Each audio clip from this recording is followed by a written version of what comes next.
ಇನ್ನು ಯತ್ನಾಳ್ ಇವತ್ತು BY ವಿಜಯೇಂದ್ರ ವಿರುದ್ಧವಾಗಿ ಮತ್ತೊಮ್ಮೆ ಹರಿಹಾಯ್ದಿದ್ದಾರೆ. ಮತ್ತೊಂದು ಕಡೆ BY ವಿಜಯೇಂದ್ರ ಯತ್ನಾಳ್ ಬಣಕ್ಕೆ ಕೌಂಟರ್ ಕೊಡೋ ಪ್ರಯತ್ನವನ್ನ ಪಟ್ಟಿದ್ದಾರೆ. ಯಾವ ರೀತಿಯಾಗಿ ಇಲ್ಲಿ ಯಾವಾಗಲೂ ಮೊನ್ನೆಯಿಂದನೂ ಯತ್ನಾಳ್ ಹೇಳ್ತಾ ಇರುವಂಥದ್ದು ಮೇಲಿನ ಮೇಲೆ ಅಂತ ಅಂದ್ರೆ ಎಲ್ಲಾ ಸಂದರ್ಭದಲ್ಲೂ ಯಾವಾಗಲೂ ಯಡಿಯೂರಪ್ಪನವರ ಬೆನ್ನಿಗೇನು ಲಿಂಗಾಯತರು ನಿಂತಿಲ್ಲ, ಯಡಿಯೂರಪ್ಪನವರೊಬ್ಬರೇ ಲಿಂಗಾಯತ ಲೀಡರ್ ಅಲ್ಲ, ಈ ತರದ ವಿಚಾರಗಳನ್ನ ಮೇಲಿನ ಮೇಲೆ ಪ್ರಸ್ತಾಪ ಮಾಡ್ತಾ ಇದ್ರು. ಒಂದಂತಲ್ಲಿ ಅವ್ರು ಲಿಂಗಾಯತರೇ ಅಲ್ಲ ಅನ್ನುವಂಥ ರೀತಿಯಾಗಿ ಹೇಳಿದ್ದು ಉಂಟು. ಇದಕ್ಕೆ ಕೌಂಟರ್ ಆಗಿ ಇವತ್ತು ವಿಜಯೇಂದ್ರ ಅವರು BS ಯಡಿಯೂರಪ್ಪನವರು ಯಾವುದೇ ಒಂದು ಜಾತಿಗೆ ಸೀಮಿತ ಆದಂಥವ್ರಲ್ಲ, ಅವರು ಸಮಾಜದಲ್ಲಿರುವಂಥ ಎಲ್ಲ ಜಾತಿಗಳಿಗೂ ಅನುಕೂಲ ಮಾಡಿಕೊಡುವಂಥ ನಿಟ್ಟಿನಲ್ಲಿ, ಎಲ್ಲ ವರ್ಗದವರಿಗೂ ಅನುಕೂಲ ಮಾಡಿಕೊಡುವಂಥ ನಿಟ್ಟಿನಲ್ಲಿ ಕೆಲಸ ಮಾಡಿದವರು ಅಂತ ಹೇಳ್ಕೊಂಡು ಇವತ್ತು ಬಹಳಷ್ಟು ವಿಚಾರಗಳನ್ನೆಲ್ಲ ಪ್ರಸ್ತಾಪ ಮಾಡಿದ್ದಾರೆ. ಇದೆಲ್ಲದರ ನಡುವೆನೆ ಈ ಎರಡೂ ಬಣಗಳಿಗೆ ಸಂಬಂಧಪಟ್ಟ ಹಾಗಿನ ಸಮಾವೇಶ ವಾರ್ ಏನು ನಡೀತಾ ಇದೆ. ಒಬ್ರು ಲಿಂಗಾಯತ ಸಮಾವೇಶ ನಡೆಸಬೇಕು ಅಂತ, ಇನ್ನೊಬ್ರು ಹಿಂದೂ ಸಮಾವೇಶ ಮಾಡ್ತೀವಿ ಅಂತ. ಆ ವಾರ್ಗೆ ಸಂಬಂಧಪಟ್ಟಾಗಿನ ಕೆಲ ಅಪ್ಡೇಟ್ಸ್ಗಳು ಕೂಡ ಇವತ್ತು ಲಭ್ಯ ಆಗಿದೆ. ಬನ್ನಿ ನೋಡೋಣ. ರಾಜ್ಯಾಧ್ಯಕ್ಷ ಅಂತ ಅವ ಅಡ್ಜಸ್ಟ್ಮೆಂಟ್ ಗಿರಕ್ಕೆ ಅವೇನು ಮಾತಾಡೋದಿಲ್ಲ, ಅದಕ್ಕೆ ನಾವು ಹೋರಾಟ ಮಾಡಕತ್ತೀವಿ. ಅವರು ಮಾರು ಮಾಡಿದ್ದ ತಪ್ಪಿನಿಂದ ನಮ್ಮ ಜನ ಹಿಂದೂಗಳು ನಾರಾಜ್ ಆದ್ರು, ಮನೆ ಕೂತ್ರು. ಮೊದಲೇ ಹೇಳ್ತೀನಿ, ಯಡಿಯೂರಪ್ಪನೇ ಲಿಂಗಾಯತಲ್ಲ. ಹೋಗಿ ಅಲ್ಲಿ ಬುಕ್ಕನಕೆರೆ ಕೇಳಿಬರ್ರಿ. ಯಡಿಯೂರಪ್ಪನವರು ಯಾವುದೇ ಜಾತಿಗೆ ಸೀಮಿತವಾಗಿ ಅಭಿವೃದ್ಧಿ ಕೆಲಸವನ್ನ ಮಾಡಲಿಲ್ಲ. ಯಾವುದೇ ಕಾರಣಕ್ಕೂ ಸಮಾವೇಶಗಳು ನಿಲ್ಲಲ್ಲ. ನೂರಾರು ಮುಖಂಡರು ಸೇರಿ ತೀರ್ಮಾನ ಮಾಡಿದ್ರು, ಇದಕ್ಕೆ ಜಗ್ಗಲ್ಲ ಬಗ್ಗಲ್ಲ ಕುಗ್ಗಲ್ಲ. ನಾವು ದಾವಣಗೆರೆಯಲ್ಲಿ ಮಹಾಸಂಗಮವನ್ನು ಮಾಡ್ತೀವಿ, 10 ಲಕ್ಷ ಜನ. ವಿಜಯೇಂದ್ರ ಒಬ್ಬ ಅಡ್ಜಸ್ಟ್ಮೆಂಟ್ ಗಿರಾಕಿ, ಏನೂ ಮಾತನಾಡೋದಿಲ್ಲ.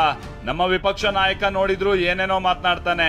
ತಮ್ಮ ತಪ್ಪುಗಳಿಂದಲೇ ಬಿಜೆಪಿ ಸೋತಿರೋದು ಅಂತ ಯತ್ನಾಳ್ ತಮ್ಮ ಆಕ್ರೋಶ ಹೊರ ಹಾಕಿದ್ದಾರೆ. ನಾವು ಸರಿಯಾಗಿದ್ದಿದ್ರೆ ಇವತ್ತು ಕಾಂಗ್ರೆಸ್ 136 ಸ್ಥಾನಗಳಿಂದ ಹೇಗೆ ಅಧಿಕಾರಕ್ಕೆ ಬರ್ತಿತ್ತು ಅಂತ ರಾಜ್ಯಾಧ್ಯಕ್ಷ ವಿಜಯೇಂದ್ರ ಅವರನ್ನೇ ಟಾರ್ಗೆಟ್ ಮಾಡಿ ಆಕ್ರೋಶ ಹೊರ ಹಾಕಿದ್ರು.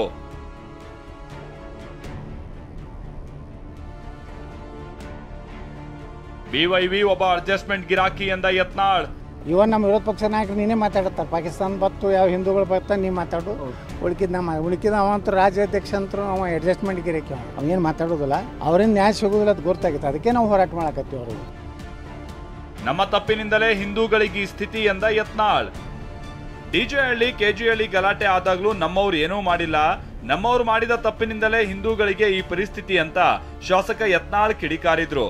ಹೀಗಾಗಿ ನಾವು ಹೋರಾಟ ಮಾಡ್ತಿರೋದು ಅಂದ್ರು. ಈಗ BJP ಮೊದಲೇ ಚೆಂದಾಗಿ ಮಾಡಿದ್ರೆ ಹಿಂಗ್ಯಾಕೆ ಕೊಡ್ತಿತ್ತು ನಮ್ಮ ಪರಿಸ್ಥಿತಿ. ನಮ್ಮವರು ಅದೇ ಮಾಡ್ಯಾರ.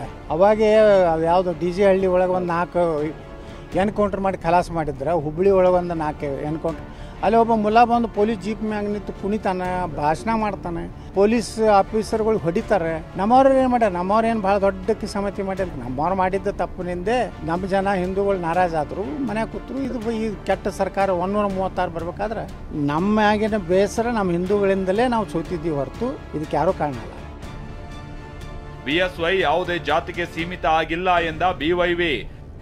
ಪದೇ ಪದೇ ಯಡಿಯೂರಪ್ಪ ಲಿಂಗಾಯತ ನಾಯಕ ಅಲ್ಲ ಅಂತಿರೋ ಯತ್ನಾಳ್ಗೆ ಪರೋಕ್ಷವಾಗಿ ತಿರುಗೇಟು ಕೊಟ್ಟ ವಿಜಯೇಂದ್ರ, ಯಡಿಯೂರಪ್ಪ ಯಾವುದೇ ಒಂದು ಜಾತಿಗೆ ಸೀಮಿತ ಆಗಿಲ್ಲ ಅಂತ ಹೇಳಿದ್ದಾರೆ. ಯಾರು ಲಿಂಗಾಯತರೇ ಇಲ್ಲ ಅವರಿಂದ.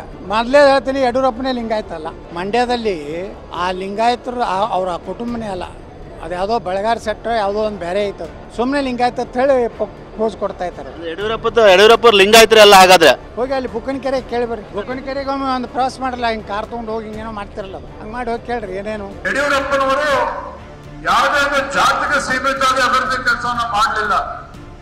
ರೈತರಿಗೆ ಅನುಕೂಲವನ್ನ ಮಾಡಿಕೊಟ್ರು. ಯಡಿಯೂರಪ್ಪನವ್ರನ್ನ ಗುರುತಿಸ್ತಕ್ಕಂಥ ಕೆಲಸ ಆಗಿದೆ ಅಂತ ಹೇಳಿದ್ರೆ ಯಡಿಯೂರಪ್ಪನವರಿಂದ ಒಂದು ದೊಡ್ಡ ಶಕ್ತಿ ಕೆಲಸ ಮಾಡಿದೆ. ಅದು ಯಾವ್ದಪ್ಪ ಶಕ್ತಿ ಅಂತ ಹೇಳಿದ್ರೆ ನಮ್ಮ ತಾಯಿಯವರು ಮೈತ್ರಾ ದೇವಿಯವರು. ನನಗೆ ಯಡಿಯೂರಪ್ಪನವ್ರ ಮಗ ಆಗಿ ತಂದೆಯವರು ಯಾವ ರೀತಿ ಬಡವರ ಪರವಾಗಿ ರೈತರ ಮಧ್ಯೆ ಇದ್ದು ಹೋರಾಟಗಳನ್ನು ಮಾಡ್ಕೊಂಡು ಬಂದ್ರು, ನಾನು ಸಹ ತಂದೆಯವರ ಒಂದು ಮಾರ್ಗದರ್ಶನದಲ್ಲಿ, ಸಂಘ ಪರಿವಾರದ ಒಂದು ಮಾರ್ಗದರ್ಶನದಲ್ಲಿ, ರಾಜ್ಯದಲ್ಲಿರ್ತಕ್ಕಂಥ ಎಲ್ಲ ಹರಬರು ಚರಮೂರ್ತಿಗಳ ಒಂದು ಆಶೀರ್ವಾದದಿಂದ, ನಿಮ್ಮೆಲ್ಲರ ಆಶೀರ್ವಾದದಿಂದ ಇವತ್ತು ಬಡವರ ಪರವಾಗಿ ಹೋರಾಟವನ್ನು ಮಾಡಲು ಮುಖೇನ ಆ ನಾಡಿನ ರೈತ ಬಡವರ ಪರವಾಗಿ ಬೆಲೆ ಎತ್ತುವ ಕೆಲಸವನ್ನ ನಾನು ಮಾಡ್ತೇನೆ ಅನ್ನೋ ಮಾತನ್ನ ಸಂದರ್ಭದಲ್ಲಿ ಹೇಳ್ತಾ, ಇದು ಒಂದ್ ಕಡೆ ಆದ್ರೆ ವಿಜಯೇಂದ್ರ ಬಣ ಸಮಾವೇಶದ ಹೆಸರಲ್ಲಿ ಶಕ್ತಿ ಪ್ರದರ್ಶನ ಮಾಡೋದಕ್ಕೆ ಮುಂದಾಗಿದೆ. ಮೇ 15ರ ಒಳಗೆ ದಾವಣಗೆರೆಯಲ್ಲಿ ವೀರಶೈವ ಲಿಂಗಾಯತ ಮಹಾಸಂಗಮ ಮಾಡ್ತೀವಿ ಅಂತ ಮಾಜಿ ಶಾಸಕ MP ರೇಣುಕಾಚಾರ್ಯ ಹೇಳಿದ್ದಾರೆ. ಯಾವುದೇ ಕಾರಣಕ್ಕೂ ಸಮಾವೇಶಗಳು ನಿಲ್ಲಲ್ಲ. ನಾವು ಮೇ 15ರೊಳಗೆ ದಾವಣಗೆರೆಯಲ್ಲಿ ಮಾಡೇ ಮಾಡ್ತೀವಿ.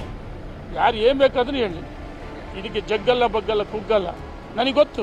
ದಾವಣಗೆರೆಯಲ್ಲೇನು ವಿಜೇಂದ್ರನ ಟೀಮು ನಾವೊಂದು ಲಿಂಗಾಯತರ ಮಹಾಸಭೆ ಮಾಡ್ತೀವಿ ಅಂತಾರಲ್ಲ, ಅದಾದ ಒಂದು ವಾರದೊಳಗೆ ನಾವು ದಾವಣಗೆರೆಯಲ್ಲಿ 10 ಲಕ್ಷ ಹಿಂದೂ ಮಹಾಸಂಗಮವನ್ನು ಮಾಡ್ತೀವಿ. 10 ಲಕ್ಷ ಜನರು.